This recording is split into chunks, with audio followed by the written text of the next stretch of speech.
of why you're here, but you can let that they will let you have the chance to be the master of the dance that leads you grab onto the floor where you will have a chance at more. Just like you need to glue to have a chance to let it move you standing still up on the hill. It's such a thrill you get. It's crazy because I don't know if did you see that tweet back where he tweeted back at a camper where a camper was like, "Come on, man! I know they make jokes, but really they love your acting," which we are. We're big fans of Corey Feldman. Watched Stand By Me for a little bit in my house the other day. He's it was smart, on. man. Phenomenal fucking actor.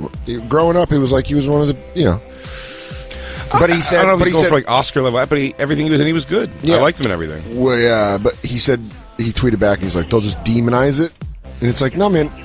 The entire point of this, our entire gripe with you, is that there lacks all self-awareness. He's crazy. I forgot, this weekend I watched a thing that was the entire story of Friday the 13th in like 20 minutes. This song does fucking jam. I put stuff like that on in the background. This is like a whole bucket of cum for me.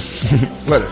But you put that. I play videos like that in the background while I play video games on the road sometimes. Sure. Like that. Like, how do all these seasons of American Horror Story tie into each other? Shit like that. Yeah. And I forgot that Corey Feldman originated the role of Tommy in Friday the 13th Part 2, which is a character that stays in the series that comes back many times. Tommy. I know Tommy from playing Friday the 13th, the video game. That's the first guy you come back as with a shotgun and a fucking flashlight. Yeah, love it. I fucking love it. No, they don't love it. Oh, because they hit him back with a Corey Feldman. They hit him back with a Billions meme. That's great. That says "love it," and he wrote, "No, they don't love it." Perfect face for saying, "I love it." I fucking love it. They want to demonize it because that's how they roll, and then two people like that. This is just what guys do. But not really. What they I think we do. make jokes of people who lack self-awareness. And two people liked his comment. Who are those scumbags? But shout out to the camper Chris for just being like, I honestly think you're mistaken here, Corey. Yes, in fairness, they've made some jokes. A lot of jokes, Chris. Thank you for selling it like that. Hours. And he said, absolutely, I get that, but they're comics, which is true. Both Big J and Dan have also said you were a good actor in reference to having watched your movies growing up. All of that is very true. Is that true, man? It is very It's true, so Corey. true. We just wish you'd stop burying your best friend. Buddy, I watched this trailer already, and it's... Let me just say... I feel bad for our guest because this is something to come out, and it's like, I'm not 5 minutes. I'm not here tomorrow. I know, so the trailer is nothing. The trailer is very short, but just in the short amount of time that it is, let me just, before we go, you have it brought up, Christine? Let me just say to you, this is called My Truth or something like that. Something about the truth. The rape of two Coreys. The rape of two Coreys. Mm-hmm. Double stuff. And please watch this trailer. What childhood? He never stops. It's not rated. It's pretty fucking badass. Let it play as long as you can so you don't miss the thing. My Truth. Okay. We talked about the... What does he look like? Call. He looks like a Pee Wee Herman impersonator. Yeah. So he looks like a puppet came to life? Yeah. You go, what's it like being a singer that fucking sings on the front of a Cadillac? He looks like George came to life when Otto died. Dude, that's perfect. That's perfect. That's exactly what he looks like. If you drew two lines next to his mouth, Yeah. he looks like a puppet came to life. Yeah.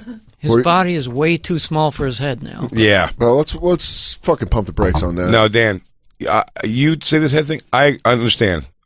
We've done the measurements. We've played the hat game. You got a big head.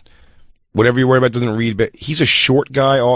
He looks like he has a real lollipop head. You don't. He cut the strand. Jews. And your interpretation of that 911 call, okay? I want to play it. You can hit play on this, okay? If you've heard the whole thing or whatever, just hit play whenever you're ready. After a lifetime of abuse, I'll read the screens for you. A lifetime of silence. Oh, yeah.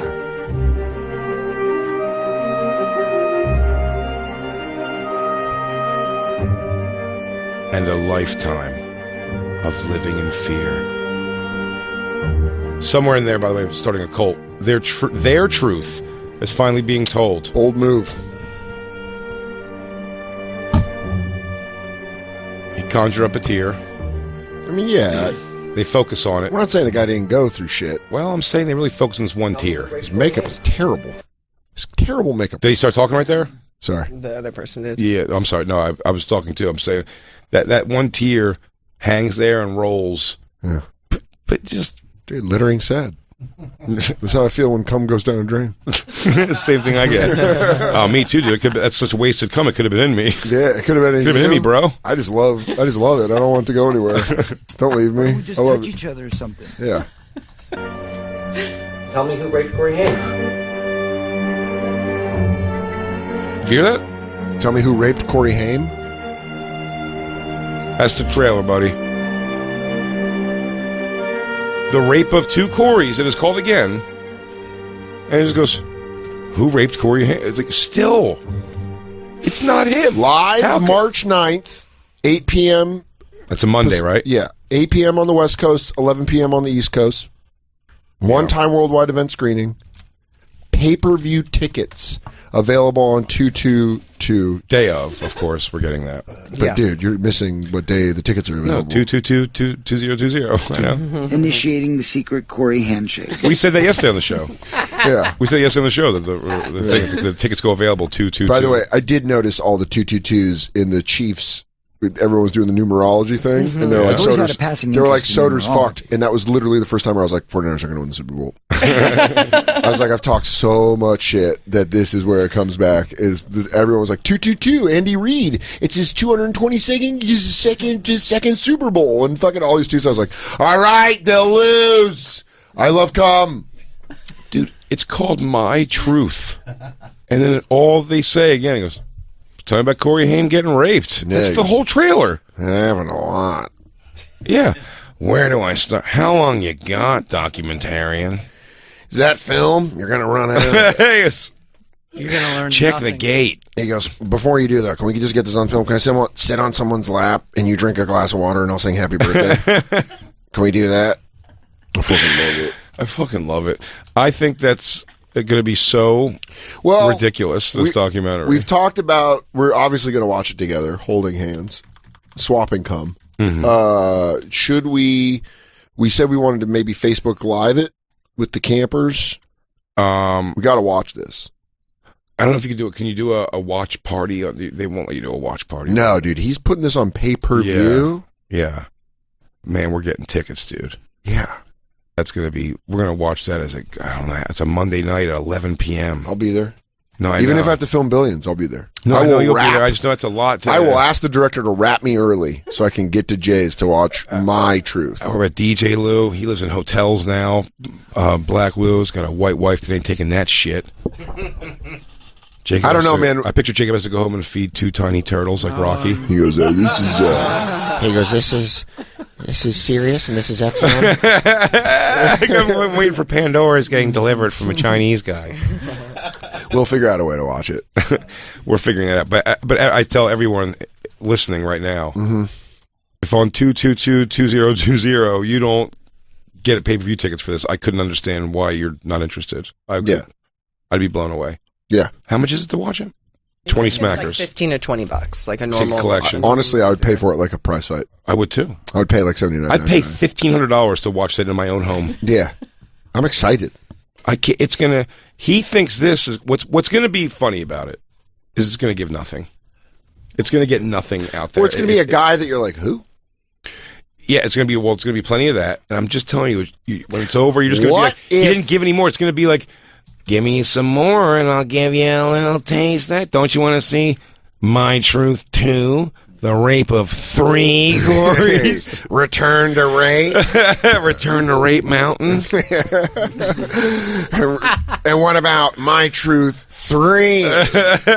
Electric Boogaloo. Yeah. Let's get our guest in here, You but already said it was Marty Wise. I mean, is he going to give up other names? Dude, We're going to learn nothing. he's got to We're drop a gonna learn- Tom Hanks on us for a minute. To be like, What if there's a celebrity in Hollywood, or a few celebrities in Hollywood right now that saw that trailer and they go, yeah, this guy's crazy, right? And then everybody leaves the room and they go, oh my God, I hope the guy doesn't say me. or they said it to his friend, they go, fix this. He goes, call him now, dude, before they release this. Like, call him, say whatever. We can't. He goes, I won't. 222. The tickets are on the dock. Too late. Too late. See you later. Later. Later. Number 4 now. I love cum. I love cum. Hashtag I love cum. Keep going back. C-U-M. C-U. C-U. C-U-M. Yum, yum. Yummers. Now, Corey Haim, he liked you to come in him, bro. Yeah. I just love cum. Yeah, I don't. That guy loved come in him, bro. No, that guy liked it all. I don't know what he's going to say.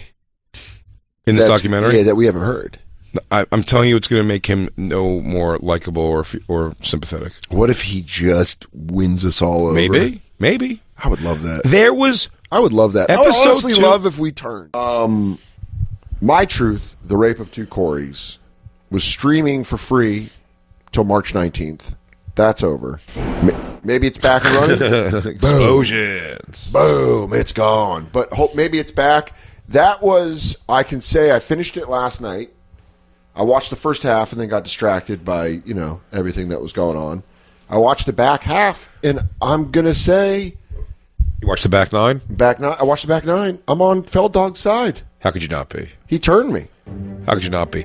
He's still a whacker. He still keeps making it 100% about Corey Haim, and he's... if he was going, I'm on a pursuit to expose the people who fucked over Corey Haim. Like, yeah, I had some shit happen to me, but it's not right. I think he keeps going. It's like the rape of two Coreys.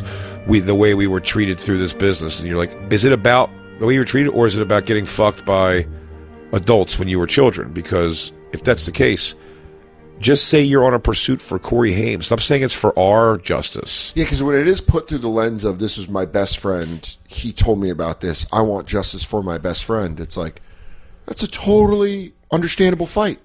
That's a total thing where you're like, hey man, you love this guy. You see Felddog's son who was like, Haim was always good to me, treated me like a second dad. So when he builds that up, and it really does leave out the whole thing of the rape of two Coreys. There's still a thing though of how about this? How about make a documentary documenting you going publicly, before you did this documentary and said the name finally, Charlie Sheen, which is the big, everyone knows now, the big, the holy shit name that he says fucked him during Lucas. Before you do that, you come on the Today Show twice to hype up that music. Yeah.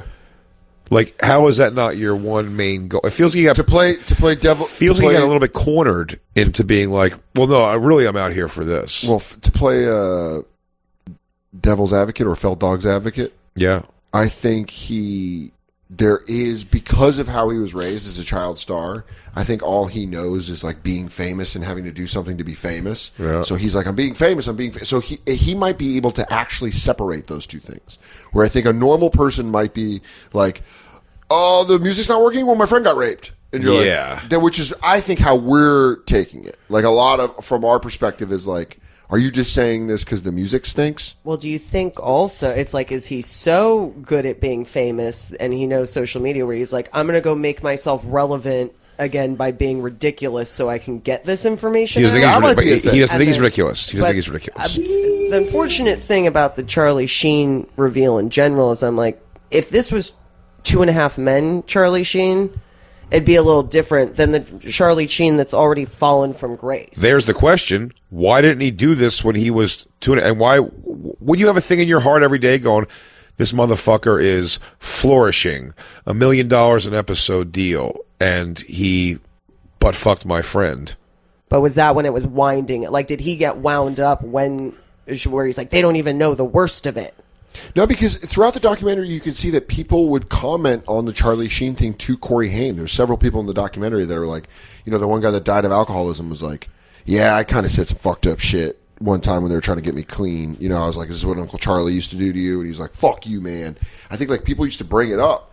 Yeah. And then Haim was abused by several people. So the roommate that, Felddog, that was the weirdest part of the documentary for me.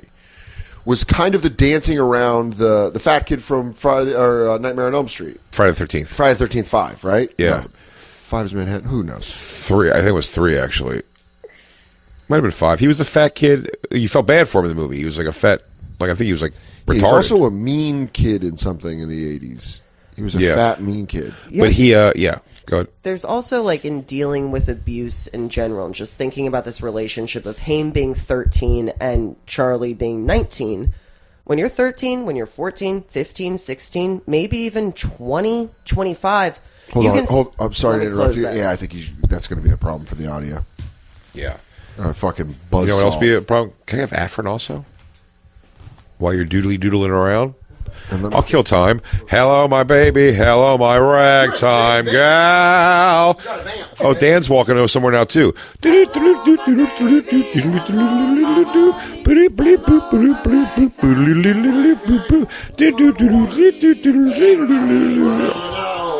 a rape goes down. What do you say? How do you do? Happening is all right. So, oh wait, you're gonna Afrin. Well, I would Afrin if you actually opened it. Oh. Ooh, burn. Sick burn. Sick burn. You mean bitch. Yeah, I really got that one in. But back to you. Oh, there it is. But back to what you were saying, Christine, about the actual abuse, like... So you can think of that, and I know just from personal experience that, like, What? guys that you got fucked by Charlie Sheen? No, but guys that were 26 when I was 16, I considered consensual. Yeah. And I considered that consensual for a long time, and it wasn't really until I started talking about some of that with Jay, because it was, things that I hadn't talked to a lot of people about. Can you hear that? No. I don't. You can't hear that in the mic? She says no. Maybe slightly. Can I see? Because that might be a big fucking problem. I know Lou would shit. Well, stop now. Hold on. So it's not going on right now? No, you're wrong. It's not happening right now. Of course, so let's just keep talking. Yeah. And well, by the way, I'll leave this in the episode. Do you think I give a fuck? No, leave this right in the episode. This is figuring it out at home, dude. People are now it's happening. I don't think it's bad enough. I think more talk over it, dude. Now it's not happening at all. But hasn't it been going on the whole time? Yes. So Lou said that the audio was good. He was? All right. Yeah. Well, let's keep going. And you know what? If there's some tinny blade in the back, fucking sorry. Well, Christine, also lower the thing all the way. Could you say that they raped the episode? I mean, seriously. Just because we're sick and in quarantine doesn't mean... Well, we're not sick. Are we sick? I don't know. Sick with it. Are we, though? Are we, though? I don't know, man. That's the thing that's we're worried about. Back to the rape of two Corys. You were saying consensual sex, 26 and 16. It's like, sometimes you don't really realize you're being abused while you're being abused. You think you're an active participant in it. Mm-hmm. You're thinking from the perspective of a child. So, with Corey Haim's death when he was so young, before he had maybe come to terms with a lot of what happened to him, and then Corey Feldman having a kid getting older, you could see where maybe just in age and in having a son, that really just triggered something in Corey Feldman where he was like, no, we were fucking. That's we what were they raped. said. We were fucked. This was crazy, because mouth stuff. You feel under so the much, pants stuff, over the pants stuff, feet stuff, foot shit. But Haim could have felt like he was in some sort of relationship. That the doctor, during the time. The doctor that Haim that Felddog has in the documentary, the woman that's a sexual abuse that he met on Dr. Oz when he was talking about it, she's like the real version of the therapist from Marriage Boot Camp. Oh yeah, she was like the actual, like the girl from Marriage Boot Camp was like the porn version of that lady, because that lady was like all the information she had when she was like a lot of sexual abuse victims. It takes men. It's in their 40s. It's when they have kids at the same age. Mm-hmm. It's usually the average median is like 52, and they're like, yeah, it takes them that long to realize that. The documentary made me see Corey Feldman in a different light, where you're kind of like, you're crazy and you do a bunch of narcissistic shit. Yeah. But you have like, he really, in his head, absolutely a victim. Yeah. Absolutely a victim. But also it's like, oh man, you have a thing you're actually like, you have a quest. Like you had a quest to be like, I'm going to help Corey Haim. The problem with Felddog is... Why did that quest just seem to just start really with any kind of oomph 3 years ago? Because I really think it took Charlie Sheen falling from grace.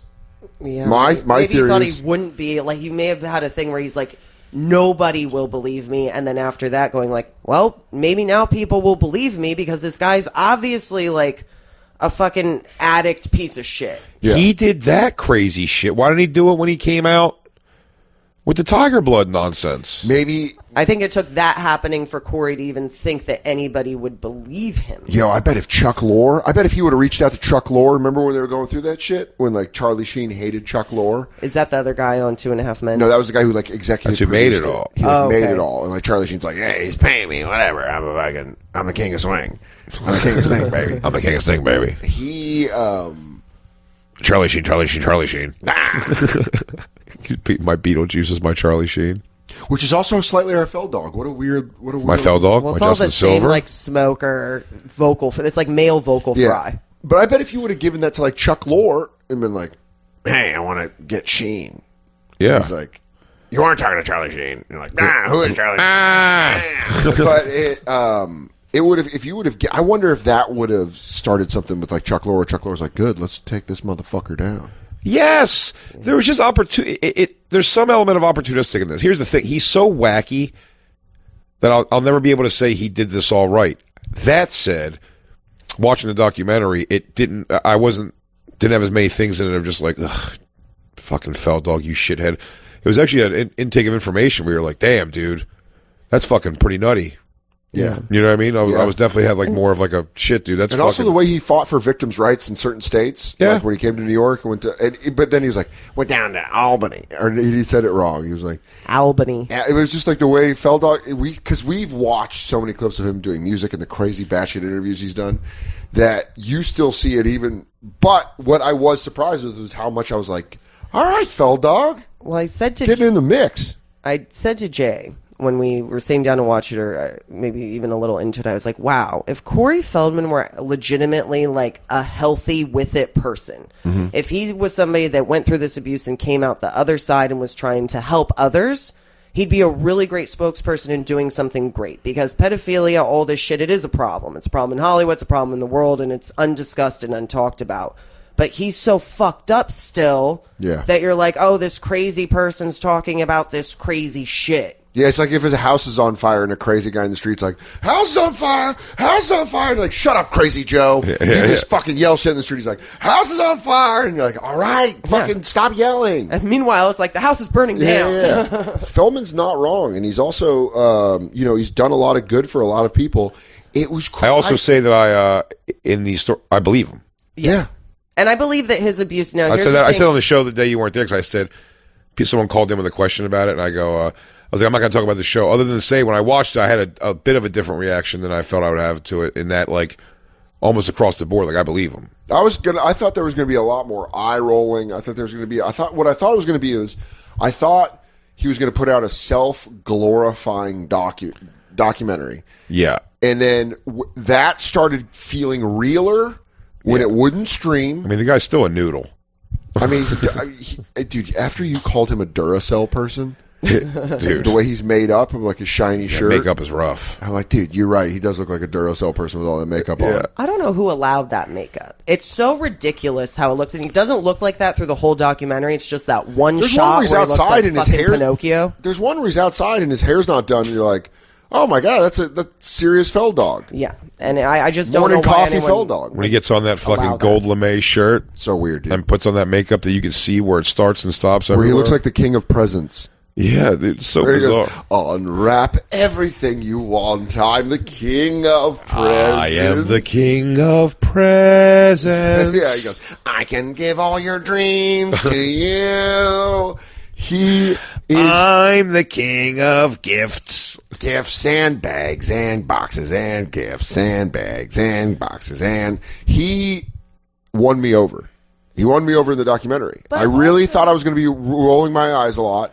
And then, like I said, when it wasn't streaming and he reacted to the news of like, oh no, there's someone, it was like they're doing when they do like dinner theater or someone's like, oh no, look up there. It's like a Superman thing for like little kids' birthday parties. Yeah. That's how he reacted to the hacking where he goes, oh no, someone's hacked it. Who It's can just help us?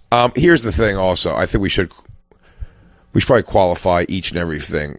I believe him. I believe him on like these people doing stuff to Corey Haim and him, I guess. I believe what happened to them and all that stuff. Like there are certain things. I don't think there is a group of people like hard pressed to stop him. I don't because Charlie Sheen was able to wait. First of all, I mean, coronavirus hit, I guess. right after bad timing. Yeah. But Charlie Sheen's response was very just like, he's like, that's crazy. Like he just moved on. He was like, nah, it's ridiculous. Man, when they start showing the emails, But I believe it. when they start showing the emails between Haim's mom and Feldog, you're like, oh yeah, this woman would want that covered up. Yeah, she's like, please Stop. just let his movies exist and not non-stop stories about his butthole getting torched. Which I get, but then I also get Feldog's perspective of like, Why don't you want your sons like Don't you want justice? abusers to be? Yeah, like your son basically killed himself. but then the point's brought up where it's like, yeah, if you were a parent and you allowed this to happen, knowing it was happening, Yeah, you would look terrible. yeah, You'd look fucking terrible. indeed. That was in Leaving Neverland. It was really interesting. They interviewed a lot of parents, and you could see the like guilt in their eyes. And I mean, two of the Well, let's dads get back to killed the themselves. My Truth, the Rape of Two Coreys, because we started talking about that and then we got all twisted and turned. But the point being is, out of everything we've talked about the Feldog making on this show, that was the most I've came to being on his side. Oh, for sure. Yeah. I mean, when you watched it, you were like, you felt like, yeah, this is fucking rough information he has to give, and he's giving it. I just argue his timelines, man. His timelines were just weird. Just what he's done, like everything that's happened before he's really laid this out. Why did it have to be this very difficult to get one time, like you could watch it, documentary? Like the whole thing it was set up for was even stupid. Like, dude, put this out in the world. Yeah. Like free YouTube video for everyone. Yeah, but I think also he... Well, listen, what he did was he made money off of it. You think he made money? How did he not make money? How do you think he did make money? I think he probably went even on it. Why would you think that? I would imagine it would be something where... What did it cost? The I guy, don't know. the filmmaker, you've never heard of him before. He said he's his friend, right? The guy documents it. The documentary is all takes place in his fucking house with his friends, Or an interview at an Orange Julius outside. right? But it's his friends though. Yeah. So you're thinking it was like below $10,000 to make. If you say if he spent fucking $2,000 on getting it edited together, there's nothing to it. There wasn't. They say they'll study something for a while or constantly go back and knock on the doors of these people, or do you know what I mean? Mm-hmm. Score these big time interviews. They didn't have any of that. It's just his friends. That's the problem. Is it now? If we want to get into the problems of the documentary, it's completely one dimensional in the sense that it's like the next interview with someone going like, yeah, I heard about that. Charlie and Corey heard about that too. I know. Like, what do you think? He goes, it's pretty screwed up, dude. It's pretty bad. So we made a documentary called you make a documentary called Dan is stupid. Yeah. I'm like, that's mean. Why are you doing And I'll that? go, are we now talk to Christine, one of his producers of the Bonfire Radio shows? Dan's kind of stupid, right? She's like, oh, come on. Dan's not. I mean, I guess he can be. You heard it here first, everyone. Stupid. Jacob knows. He's been stupid about things. Guys, I mean, I've done stupid things in his life, but who has let he throw the first stone? Situationally, I agree with that. It was very one note. It's not even one note. It was just Corey and all his friends and everybody that knew him, but it's like he did include the stuff from the mom in there, which, the mom being definitely doesn't want it out. Yeah, and I get her not wanting it out. The Wolfpack member blew my mind. What? When the lady that was it that used to be in the Wolfpack, the reformed wolf. Yeah. Yeah, and it's just like same When thing. they're interviewing her and they're like, "What'd you want to do?" And she's like, "They wanted me to do mean stuff." Oh, yeah, like going to like she's tweet. like, they told me they wanted to do mean. Yeah, but it's like the Wolfpack that's after us. It goes, they're not after you. They're not really doing anything at all. But it isn't when they were going through the friend group, It'd be like if somebody 10 years from now came and asked all of our friends the same thing, and we all were like, oh, yeah, we heard that. We heard that rumor that was going on then. Like, this isn't new. And there does seem to be a trend of, like... Look, did I Corey's hear that Dan been, had touched some young boys? Did I hear about it? Sure. Corey's been I heard trying about it, but I never to... saw nothing like that. It does seem like he's been trying to report this and trying to talk about it for a while. And, it might be something with the Me Too stuff coming up where it's like... People are just actually listening. The statute of limitations, all that. Like, he has gone to the cops. He has tried to get the word out. Some opportunistic thing still in what he did. That's what's... Well, that's all he knows, That's too. what the Feldman stamp is on this thing. But I believe him. You're saying the stamp. You're saying the negative stamp that he leaves on this is like, what are you trying to get out of this? I don't even just like why did it have to be this like premiere event at a fucking one theater in LA and then the pay-per-view all over the world? It's just like the whole thing was just like, dude, this is exactly. Here's what it is. If they go, hey everyone, like I know something you can do at home to genuinely 99% protect yourself from coronavirus. Like, what is it? He goes, what's it worth for me to tell you? It's like, they just tell me, fuckface. Like, what do you mean? You're gonna make me pay to save my life, like for sure. Like if it's something I can do at home. Do you know what I mean? Like he's like, what's the information worth? What are you gonna give me? And by the way, you can do that, and a lot of people would do that. Yeah, that's the big argument always. When I said I've heard Dave Smith and Rob Mayo, our two friends, argue over this. On one thing being like and again, these are like the polar opposite like arguments about Dave Smith's libertarian, so he's very. We should, the roads should all be privatized. Like, if you didn't have government handle the roads infrastructure, like, people would handle it. And, it'd be like Dan Soder Highway. You have the highway that goes from this town to this town, right? Pretty badass. Rob Mayu goes, well, how long before somebody goes, but if you want to ride this road, I have to fuck your wife. And Dave Smith's like, I mean, really, dude? And I get it. I get Dave Smith being like, dude, that's like extreme, but like, somebody. But here's the thing, you could do that. You could do that. If you're like, yeah, if you want this, give me your shoes. Well, it's my thing. You don't have to use my road. Don't use my road. Yeah, but if you use my road, give me your shoes. Or you can go like, you could use my road, but it's $100 to use my road. That's what tollways are. Do you know what I mean? Right, for sure. But I'm saying, but tollways aren't $100. They kind of dealt with that for my hour-long road. It's $100. They kind of dealt with that in Boardwalk Empire, where they were like, they had the road and they're like trying to control it before the government got involved. And like, yeah, it's my road between Atlantic City and New York. Like, I have one of the roads. Oh, actually, like ownership. It's like controlled by the family. Yeah, I think it was season 3 or 4 with Bobby Cannavale. Did I say that name right? I didn't like Boardwalk Empire. I didn't watch it. That is. I don't like any shows that take place in a time where guys fought with the backs of their fists facing you. Come on, Jay. Yeah. Come on, slugger. You better put it right there. I didn't like that men put a beating on you. Men fought in suits. Yeah. That's weird as shit. Rolled up sleeves, never taking off their vests. Yeah. Shane texted me that he loves me. So there you go. For those of you that were worried. What a suck up. And my girlfriend found out that she was around someone that tested positive. For real? Yeah. But she's been quarantined for 15 days already, right? Yeah. Since then? Yeah. Well, I've been coming and going. Yes. And I'm here. Yeah. Thanks a lot, Dan. Hey. I know we're not live, but I almost just said thanks a lot and then said her name.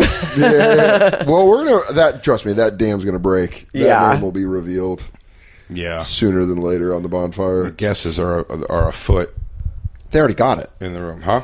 They've already gotten it. They got it on Reddit. No, I know. What? I actually got a great someone making a guess, and they go, dude, huge fan. Direct message. Fan. Yeah. Dude, huge fan. Love you guys. Because it's just like, I was just driving me crazy. Like, I mean, I won't say nothing. Like, mom's the word, but it's this person. You're just like, Jesus. Like, Alex, like, but you'll give it. Like, we don't know each other. But Hey, dude, we've never met. I won't tell him. Well, I do love. That's a funny thing to do. You'll give up your friend's personal information. That's a funny thing to do as someone you don't know. Where you go into the trusting thing, where you go, dude, I know I've never met. You can tell me. Yeah, I've never expected a stranger to just have blind trust in me as I wouldn't in any stranger. No. Tell me that thing that your friend, feels like it holds a little bit of privacy in his life, and eventually, sure, as the situation becomes relevant, he will. But fuck all that shit. Just tell me. Is that not cool? Fuck all that shit. Is it so-and-so? Give me the LD, dude. What's the low diggy? Well, she once we reveal who it is, she'll be on the show. She's not like other girlfriends. Oh yeah. No, that's great. Yeah. She's not like other girls. No, she's actually funny and tells great stories. Yeah, she actually does tell That's your stories. first clue. She's not like other girlfriends. Yeah. Is the answer because she's a man? Yeah. All right, guys. My boyfriend is Shane Gillis. We've been having you guessed it. Hot, sweaty, hammy sex. Like 2 sandwiches without bread being thrown into each other. Oh, 2 weeping hams. Oh, yeah, dude. 2 Walmart ham sandwiches.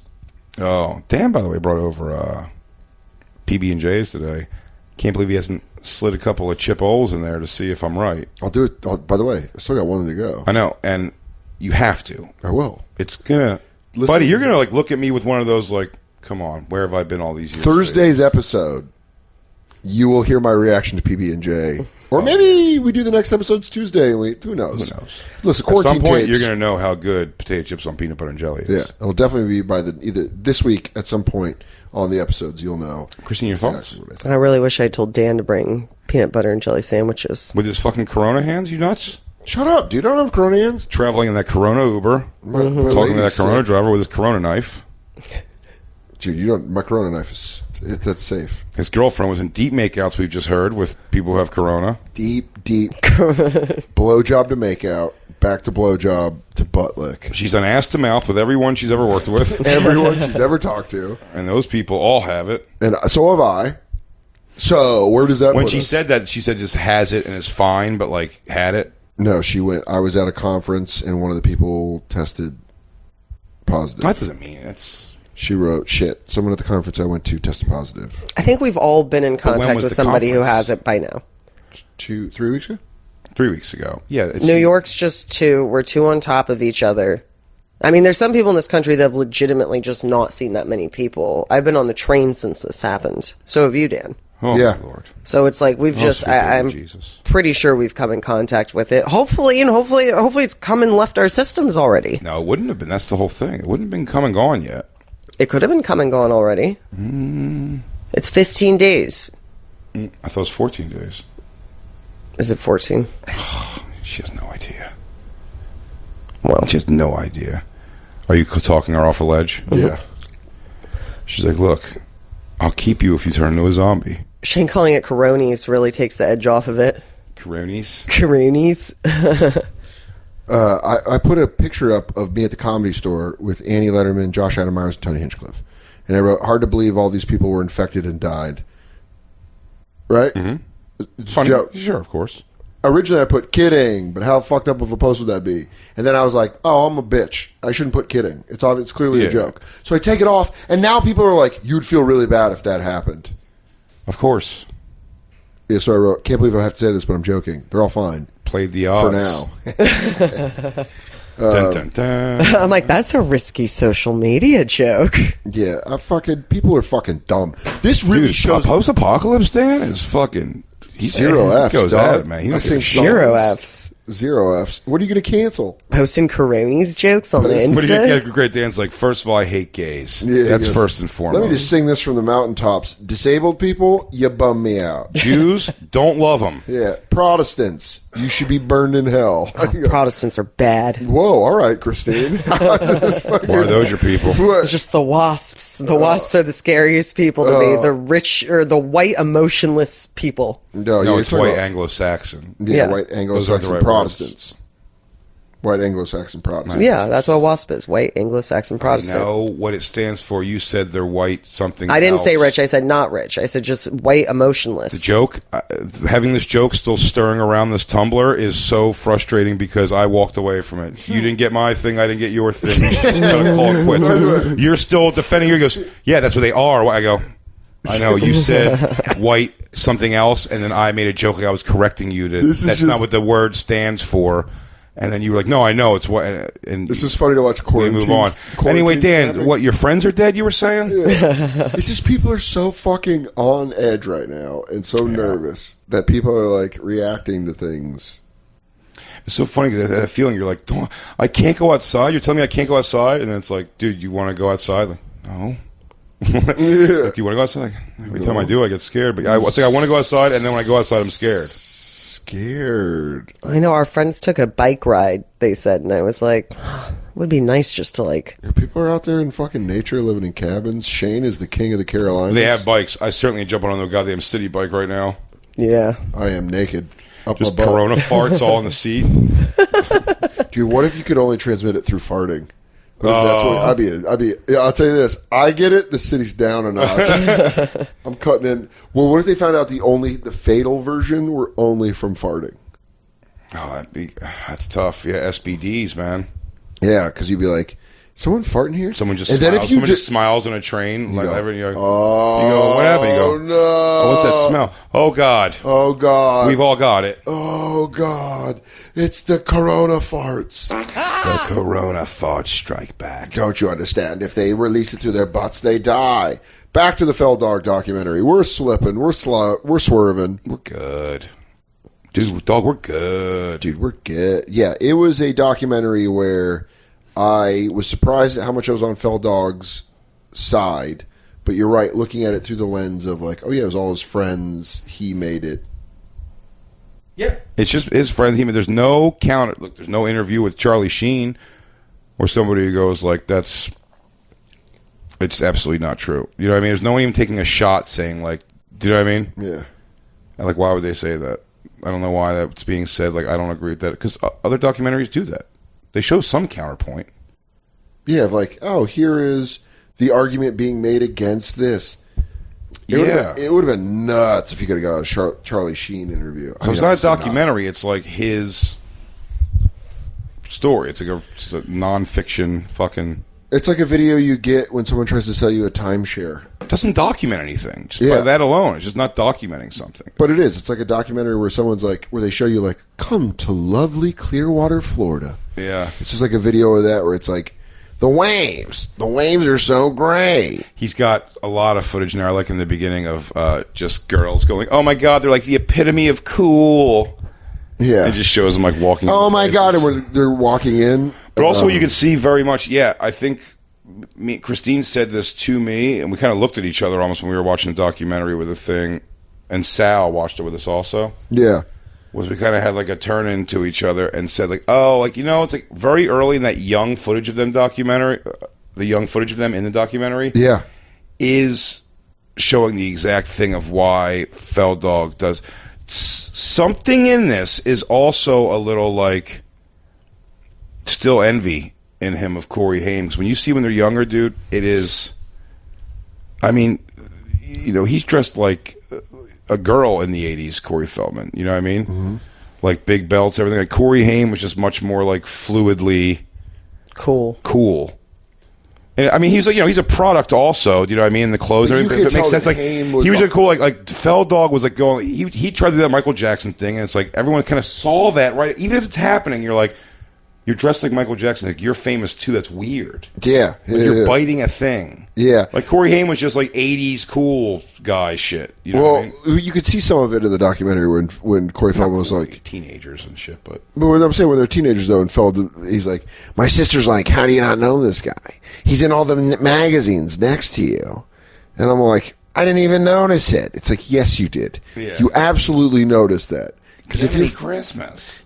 He's got my name. We're both Jewish. We're both actors. That scene from The Tale of Two Corys.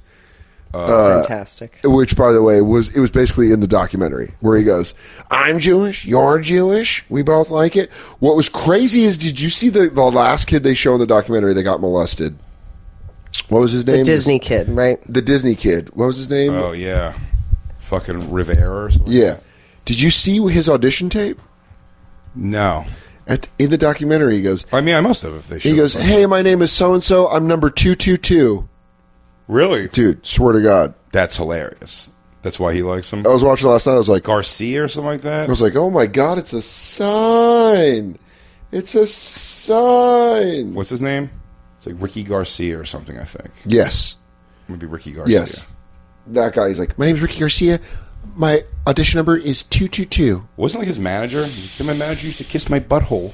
He's like, you take showers with me? You touch me? Yeah, Murray's like, he's like, and then I would just get in his big bed and like cuddle into his chest, and that's like just a thing. Dude, that's do. crazy as That shit. is though, but in all seriousness, that's grooming. Yeah. That's by definition grooming. That's what. Yeah, he got his parents to let him stay at his house. Sleep his out, and he'd just be like, when he's there, he's like, "What, dude? What are you talking about? Like, get some popcorn, let's cuddle up in bed and watch a movie." And he's like, "Yeah, we just did it."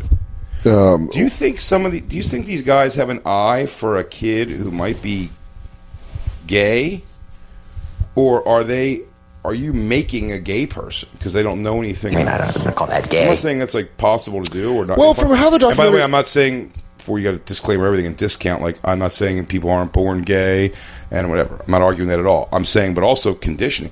If you raise a baby, and from the time they start having sexual feelings, like, keep presenting them like, well, no, this is the thing you're supposed to do when you do that, and put a guy's butt in front of them or a dick in front of them, like, they will just probably go with that. Well, that's what they said with Corey Haim. Even throughout the documentary, they were like, I don't think he was gay, even though all these stories were like, I would get along with Corey Haim. He would start taking off his pants, and he'd be like, what's crazy is Corey, I think it's in A Tale of Two Corys, when Corey Feldman tells the story of Corey Haim, the first time they hung out and played football at the beach with their dads. They like went and swam, and then Corey and our dads did some gay stuff with each other, like father, like son. But he was like, "Oh, are we gonna fuck?" You know, and he's like, "No, I'm not into guys." He's like, "Yeah, neither am I. It's the boys' club. It's like what boys do." Yeah. You're like, "Oh yeah, Haim was conditioned." Yeah, and there seems to be... Right, that's my point almost. My thing, I may have said this before, but what I found the problem may have been with getting this thing exposed very hard is while a lot of people in this documentary are kind of presenting it like, and then he just fucking took him between these two trailers, and Charlie Sheen fucked Corey Haim. Well, Crisco my butt. With Crisco in his ass, and people were walking around, anybody could have seen, whatever. He goes through all that, and then like, we're just getting inundated. My mom, we're dead. We're all dead. Oh, geez. Don't you want to take a call from my mom and see what's up? She's probably just worried about me being worried. Do you think she knows that? Huh? Do you think she knows? She's like, you're worried. Oh, I'm texting her. I go, hey, if I have to like really have a trouble breathing, it's like, should I come to you? She's like, no, you're going to kill us, you weirdo. Voicemail.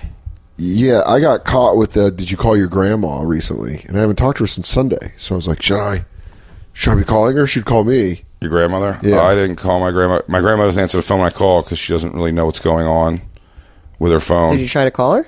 Huh? Did you try to call her? I tried to call her before. Yeah, like 2 weeks ago, I tried to call her, and it's like she doesn't understand how her phone works or anything. She doesn't understand how volume on the TV works, channel changing. She lives in, talk about someone who's going to get through a quarantine. She lives in a room, basically, a very small room, with the volume on one volume and the television on TV land, showing Golden Girls and sitcoms. Yeah. All day, all night. Which is great. She doesn't change it at all and just sits around and hangs out. Those are the, if you turn that off, then it's just like, that'd be weird as shit. She's like, those are the people talking. She got a Galaga machine, so she wrecks that. That's pretty awesome. In her room, she just kills Galaga. She has an old Neo Geo. We got her World Heroes 2. We got her a couple things. So anyway, the point is, as all these people were going like, it's Charlie Sheen did this terrible thing to him, you get the impression, I did at least, I should say, that the story was spreading around to a lot of people, like coming up from a snort line, a Corey Haim coming up from a line going, you guys ever see Major League? Totally boned that guy, played Wild. Oh, you think that, that you were saying in the documentary, that's how kind of the story comes off, that he told it, that he's like, you guys ever watch Apocalypse? No, not, what is it, Platoon? Yeah, exactly. Yeah. He goes, I had him. Yeah. You guys ever see Cadence? Just started a movie like, what? Again, love Charlie Sheen and Cadence. Too bad. Love Charlie Sheen and Too bad Cadence. more victims of sex crimes can't do that. Just try to turn it where they like brag about it. Where you see the gym teacher? I sucked his dick. Yeah. You're 11. Mm-hmm. Why'd he pop in my mouth? See the ice cream man? Yeah. Let's just say I haven't paid for ice cream in about a year. You go, what? Why? He goes, cocky sexual abuse. He goes, why? You go, see this butt? Let's just say it brings all the teachers to the yard. And they loves it. They can't. He goes, what do you found? Enough. What do you found? I can probably get you up to a C. He goes, let me see if it's Suck Off Thursday. Behind the school. Is it Suck Off Thursday? It is. It's a documentary that every piece of evidence that's presented, you're like, man, this sucks. Man, this sucks. Corey Haim really was chewed up by the system. Corey Feldman, watch him get chewed up by the system. And now he's trying to help his friend out because his friend died. In a sense, in a very real way, he died of a drug addiction that was caused by all this abuse. That was caused by all this, and I think that's why in the documentary you take Feldman's side of being like, oh yeah, of course Corey Haim's mom doesn't want him to put this out. Right. It'll make her look like a terrible mother. It'll make her look like she just let her kid get fucked by the star of. Does It's anyone okay. think that Judy Haim was a great mother? Like, does she think that the world has this perception of her right now? Yeah, I That think she people- wasn't there's some sort of these Hollywood moms, especially at that time. I think just with the protection that kids have and the laws nowadays, it's gotten better. With Macaulay Culkin, even with you don't just get to spend your kids' money that they're making in Hollywood anymore. You can take, I think, 10% as a manager. Yo, man, 70s and 80s, that shit was probably the Wild West with parents just having their kids without child labor laws. Crazy that you Making could just so spend much your money. kids' money. You just be like, dude, I don't do shit. What does my kid do? About $100K an episode of Full House. How you doing? Yeah. I'm Cameron's father. I'm Kurt Cameron. I'm Kurt Cameron's Dad. father. I'm DJ's dad. By the way, or they go the other way. Like Willie Ames, Kirk Cameron went like hardcore Christian. religious. Yeah, and that's Like DJ. hardcore preach it into your fucking face religious. And DJ from Full House is his sister. Yeah, so I they're- believe she's super religious too. Yeah, I think the family's just religious. I don't know if that's a result of the business, or if that was a thing where they're like, "Hey, we're religious and we're in this, so we're good. We're protected by that." Right. Because you wonder if families that are super religious, when they come into Hollywood, and Hollywood's like, "I want to fuck your kid and give you a lot of money," and you go, "Jesus already fucks him," and they go, "Ooh, that's a tough one to break." Oof. In the I don't like butt? that one bit. And he goes, in I the don't like hands, that one bit. in the hands, and in the mouth. But long story short, I believe that stuff happened to Corey Haim for sure. I mean, he was so fucking whacked out by the end too. Man. Yeah. But And also, you they guys- show that scene. I really have not watched, I guess, every episode of the two Coreys over the year. I thought I kind of watched that show when it was out, but I guess I didn't stay with it much, or just didn't understand really what was going on, or what the Yeah, you didn't know the accusations were. context. But when they were sitting at that table in that one scene, you know what I mean? In the diner? He's like, "Go ahead, baby, bring it up, bring it all, fucking." Remember that? Yeah. He's like, "Don't make me say the thing. You want me to bring it all up?" And he's like, "Bring it up, dude. about you let me Bring get it all raped?" up." And he's like, "I don't know if that's gay." I just keep thinking of Marty Weiss because they keep talking about Marty By the way, Weiss. you know Marty Weiss, the Yeah, guy who the guy played that- him, yeah. is in it. Yeah. Oh, He's hell also yeah. somebody says stuff happened to him. That's crazy. I know him from Adventures in Babysitting, Yeah. but he does. Yeah, he dishes his done. If I couldn't imagine me going to my mom and being like, "Hey, you know that guy Alfie who owns that kid bar? Yeah. He says if we're super cool, we could stay over." And my mom being like, "You get over there." Yeah. Like that was then Corey Feldman said his mom was like, "Hey, great news! You got invited to the thing. If you're super cool when you're there, they'll let you sleep over." Like she would promote that to him. He was saying, But I honestly, to argue for their side, you wonder if the parents were like, it's just like a cool sleepover place for a bunch of kids. Like kids get to hang out there. That's fun. I don't know, man. but he Look said at his the mom presented him a perspective from thing. It's the like you better be parent. awesome enough to be able to stay there. Yeah, that's Like, that's what a if lot. Isabella came to, even now at 17, but at 14 she came to you and was like, Dan used hey, to ask there's me when this she was guy. 11. Dan asked me if she could sleep over his house all the time. I go, I'd say can I yeah. get, I'd say yeah. Can I get her and her cool friends to stay over? Just for the week. Just for the weekend. Just weekend, dude. Saturday, have them back Sunday night. We'll Friday watch to some Sunday. flicks. It's nothing crazy. Dude, we're gonna do each other's nails. It's gonna be nuts. Like, I would almost be like, it was like, oh yeah, my friend's dad set up a like soda bar in the garage so all the kids can hang out there. Even that, as a parent, you'd be like, excuse me? Drink, You'd be like, stink, what now? suck, fuck. Like, why do you want to be the parent that has all the kids like hanging out? There was a guy. Drinks, pinks. There was a guy that lived on my friend Johnny's neighborhood. He lived on my friend Johnny's block, and you could go to his door and ring the doorbell, and he'd give you candy. What? Dude, I swear to God. Wait, who is this? This old man that lived on the street of my friend Johnny's. Which He is a definitely block. had his. You don't remember or something? He definitely his dick was hanging out of his pants at least. At very least, he was showing you guys his fucking pig. You know what's funny about that is now that I'm looking back to it, I'm like, am I blocking a memory of like me just getting He incredibly, showed you hog for sure. incredibly butt fucked If you got candy from him in your hand, multiple times? you either had cum-soaked candy or his dick was hanging out and you didn't look down. And he got excited knowing that you were looking at his dick. I don't know. Like, How do I know that for a fact? I was Mr. Henry. oh my God, you took a mask off this whole time? Old man Carruthers. I would have gotten away with it too if you and that Pesky stupid kids. black kid you were friends with wouldn't have came by my house. I had a couple older neighbors that like would let me watch TV at their house. Yeah, Like, I it's mean, weird when you think back because our block was very like, we rode our bikes up and down the block. Yeah, we they were sold beating Girl off Scout to you cookies. behind while you were watching TV. They were standing behind the couch asking you questions. They go, and so tugging. school's going good. It's going so good. I remember one woman would let me come watch TV at her house, and her husband was like, you have to stop letting, like, I remember overhearing them fight, like, why are you letting this kid into our house? Like, yeah, he's right. You know what's so funny is when you think about when adults are right, but you hate them when you're a kid. When I was 12 and I used to ask people to buy us cigarettes, when they'd be coming into Circle K, I'd go, hey, mister, can you buy me a pack of cigarettes? And if they're like, no, I'd be like, fuck you. Like, immediately I'd be like, you're a shitty dude. And now I look back, I'm like, yeah, you like, say what kind no. of piece of shit says yes? I've never said yes if a kid asks me to buy him like cigarettes, or I'm like, no. I always go, how old I are ask you? them what they're going to do for me. I go, your paper money means nothing to me. I ask him if I can watch him use it. Can I watch you use it? Can I watch you guys drink? He goes, what? I'll get it. Can I come to the party? Dude, it's so funny. Excuse me, sir? If a guy swerves I into get it. Can I come? Got a cool car? I want to party.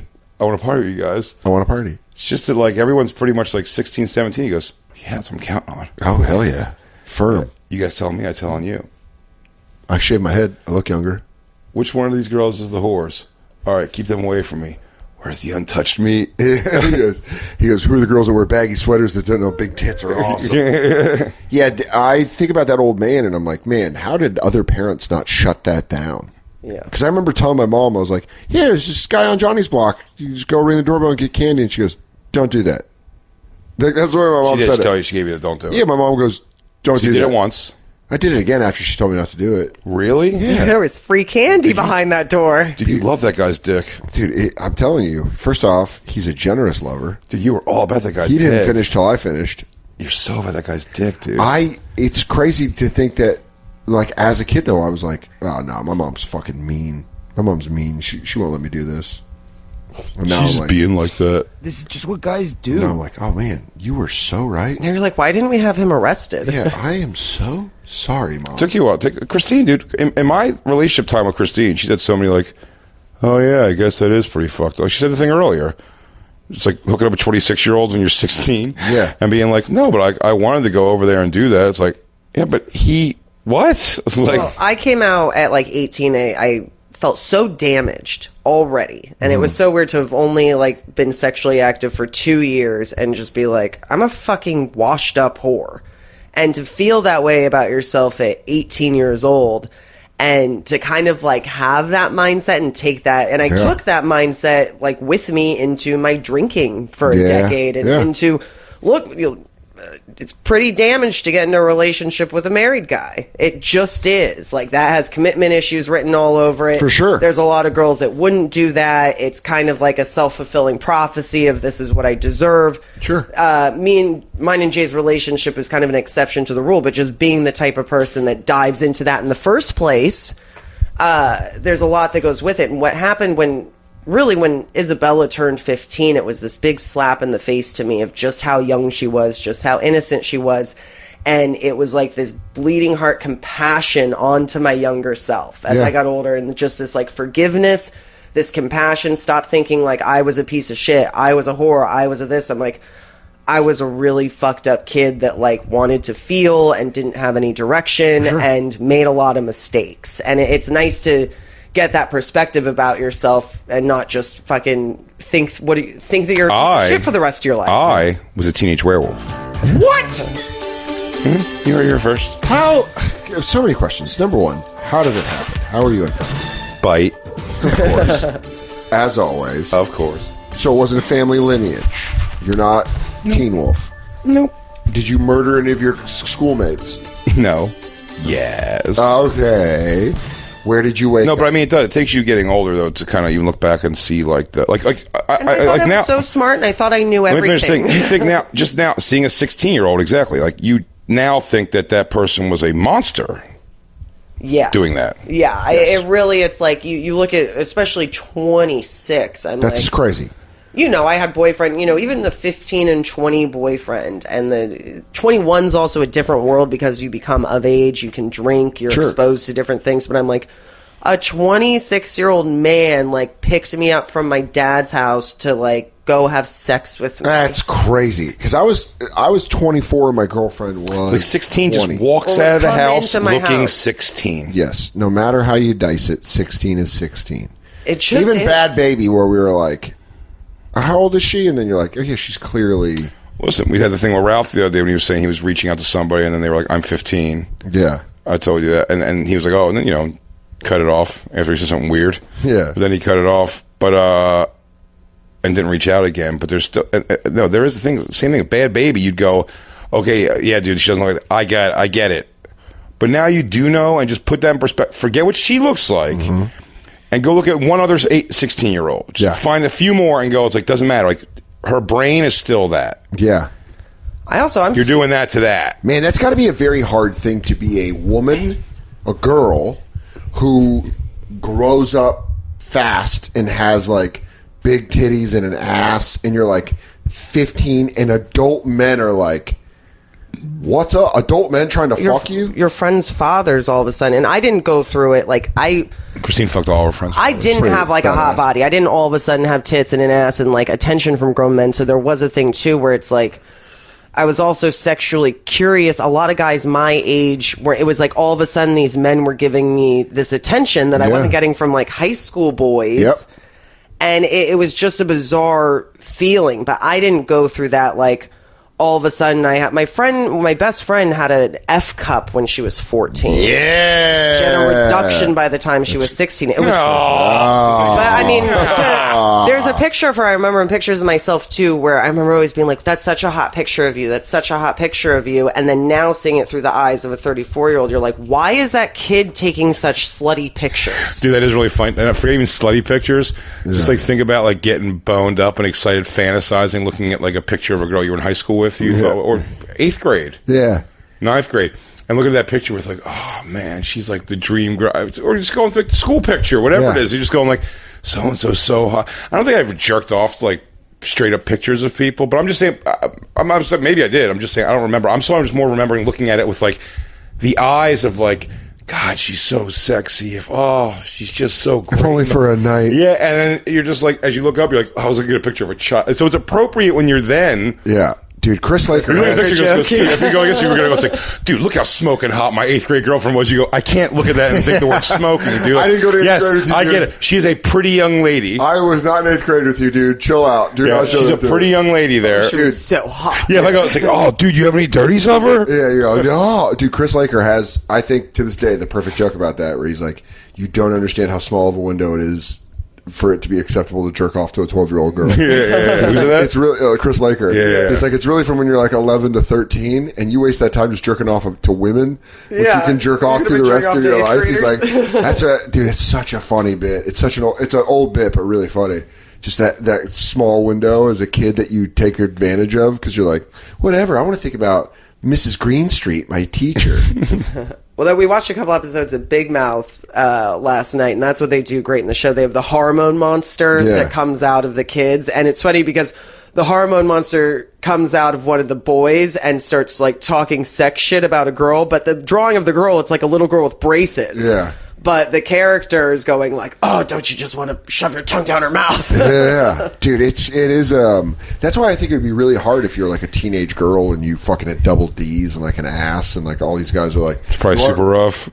I probably, honestly though. Cruising through school, people give you rides. Yeah, it's pretty great. Old men give you candy. Yeah, I mean, dude, the old man gave me candy. You don't have to sign up. You don't have to sign me up for that twice. Well, but learning and it is interesting because it's got to be scary. I had another friend who had double D's and started her period at 11. Yeah. So we're in 6th grade, and this girl is rocking like. Get those Red Wings young, Dan. So McDaniel told me that Jimmy G was like pretty much an 11-year-old. Full grown since he was like 17. Really? Like, he looked like that at like 16, 17 years old, and you're like, that guy. So he probably fucking got a teacher. Yeah. Oh my God. If Jimmy G didn't take down a teacher, I don't believe that the earth revolves around the sun. I can't wait for you to turn on Jimmy G when he's gone. Shut up. When he's gone, he's a guy. I know that. You'll turn on him when he's gone. Oh man, if he plays for an NFC West team, good night.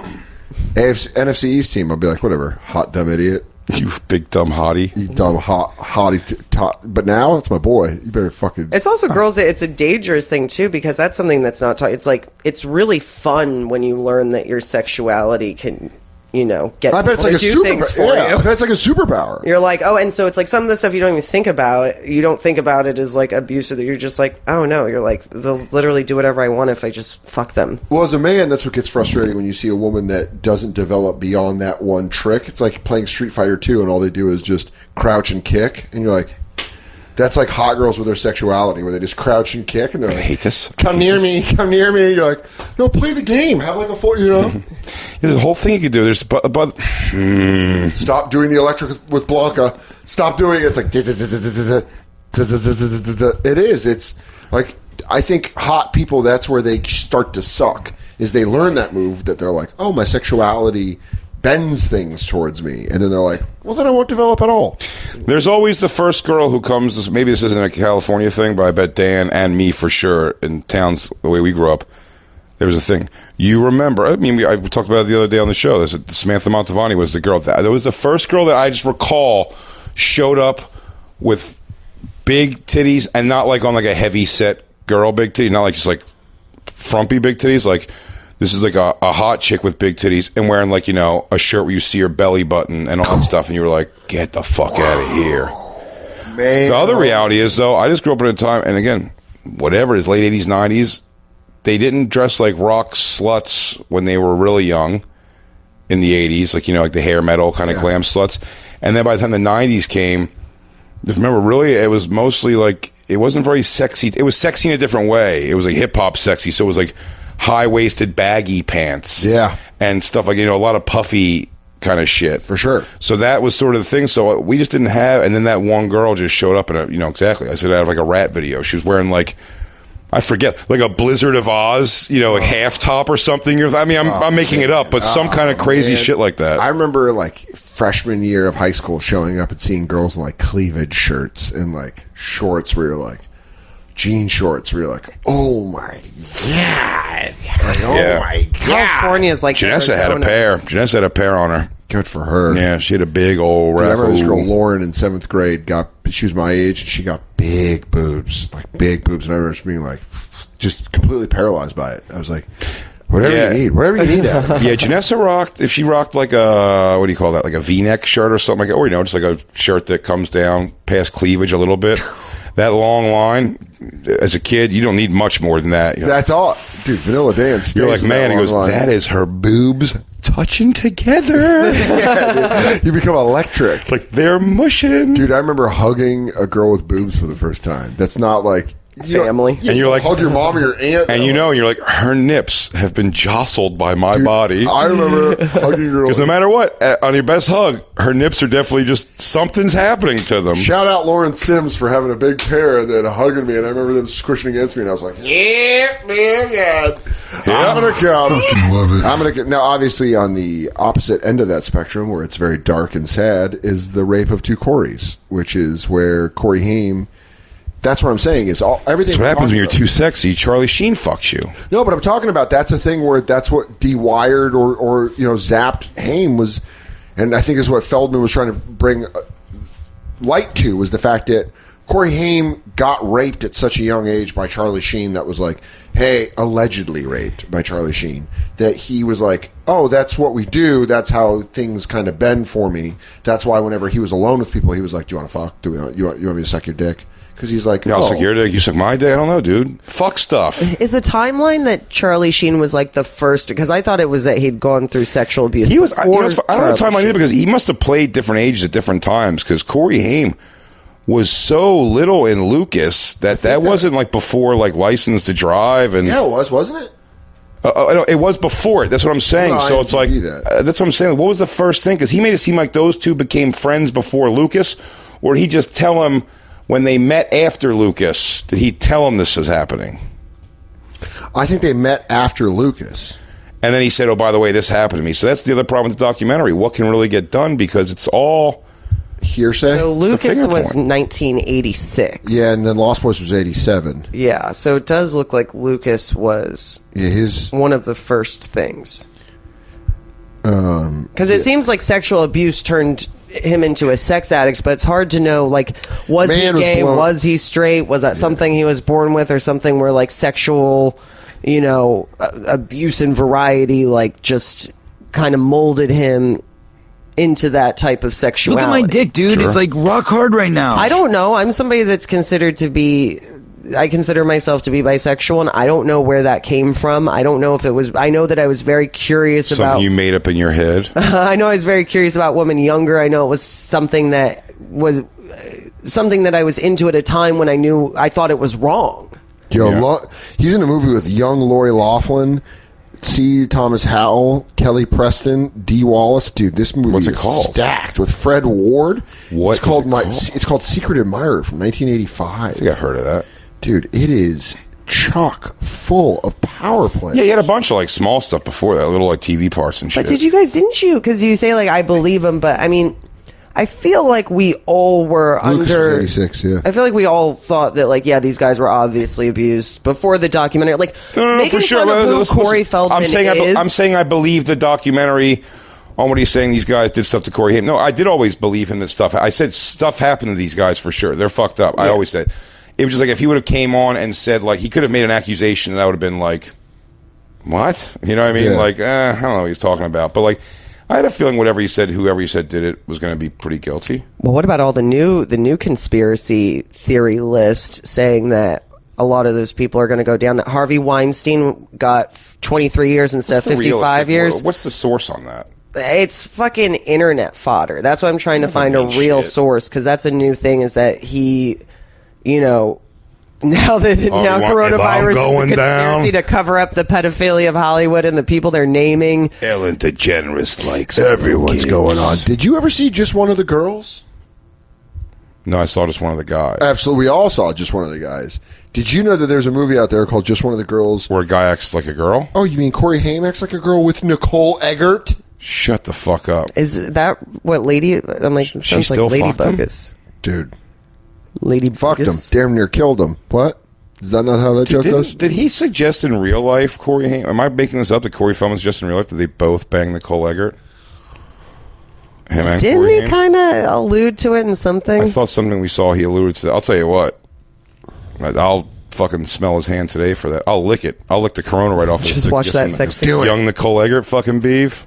If we had to kiss Corey's ring for him to come on the bonfire. What, to actually kiss it? Like he puts his ring out and we kiss it? Yeah, I'd kiss I'd it. do it. Yeah. I was waiting for your response. Take a and I was picture. I'll like- make that my profile picture. Yeah, because I was like, kissing dude. Corey Feldman's ring. I think the next evolution in the Corey Feldman bonfire saga is to get him on the show and to have a real conversation. I with would him. love for you guys to sit and talk with him. There just has to be one thing of like, kind of going like, yeah, dude, like you're really He's easy to going make fun to- of, he's and going we to love like you, us. and it's a theme, and He's going to end up liking us because at first when he sits down, we're going to be the people we are. And as soon as right away, we're going to go, first of all, before we get into all this, and you may walk out of here still not liking us and still, let us just do this.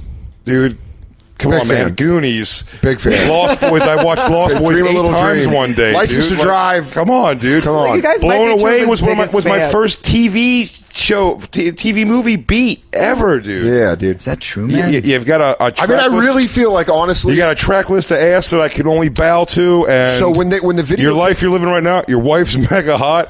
Somehow you got these girls doing fucking yoga at your house while you eat pizza.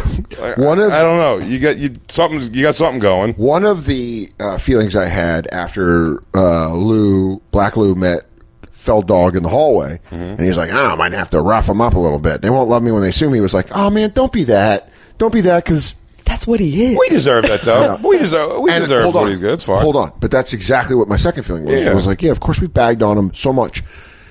Now it was like, oh, well, I never want to meet him. Maybe we stopped talking about him. I was just kind of bummed out by it. Now, after watching his documentary, watching the whole thing, and taking his side and understanding what he's through, it's like, now I want to get to the point where we can have a conversation with him where we'd be like, Corey, the music, what are you doing?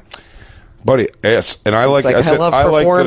that. Fine. Great. I would Could love just be answer. that simple. I love performing. Corey Feldman is handling the thing with us better than John Fugelsang did. Yes, he is.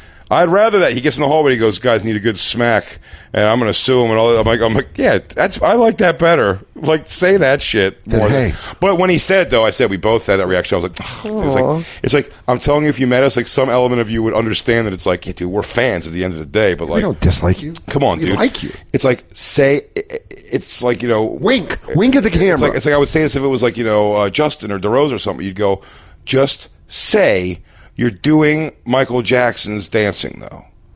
Like, stop saying that you guys figured this all out together. Yeah, it's like- I promise you, Michael Jackson, there's nothing in record where he goes, I actually couldn't think of a good dance for Man in the Mirror, and then I called my friend Corey, and he Corey kinda helped me. Feldman, and he understood. Yeah, I understand what you're saying which is wink at the camera.